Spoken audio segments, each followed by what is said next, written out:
Red rice noodles எப்படி பண்ணலான்னு பார்க்கலாம். 6 டம்ளர் தண்ணி எடுத்திருக்கேன். நல்லா கொஞ்சமாக உப்பு போட்டிருக்கேன். நல்லா கொதி வந்தாச்சு. ஒரு சொட்டு எண்ணெய் விட்டுக்கலாம். இப்போ இந்த நூடுல்ஸை போட்டுடலாம்.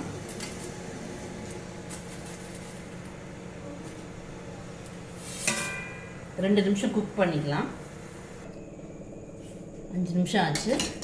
நூடுல்ஸ் நல்லா வெந்தாச்சு. இப்போ இதை ஒரு வடிகட்டியில் போட்டுக்கலாம். இதை போட்டுக்கலாம். இது மேலே கோல்டு வாட்டர் விட்டுடலாம்.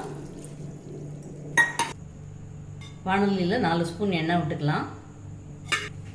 ஒரு பெரிய வெங்காயம் கட் பண்ணி வச்சுருக்கேன், அதை சேர்த்துக்கலாம்.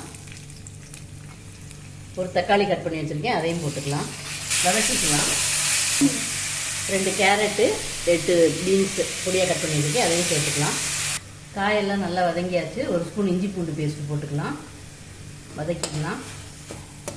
ஒரு ஸ்பூன் டொமேட்டோ கெச்சப் போட்டுக்கலாம்.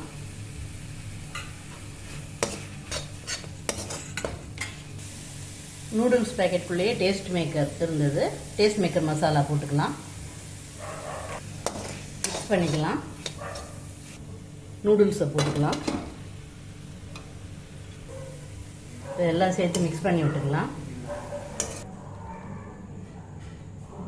மேலாப்பில் கொஞ்சம் மல்லி இலை தூவிடலாம். ரெட் ரைஸ் நூடுல்ஸ் சூப்பராக ரெடி ஆயிடுச்சு.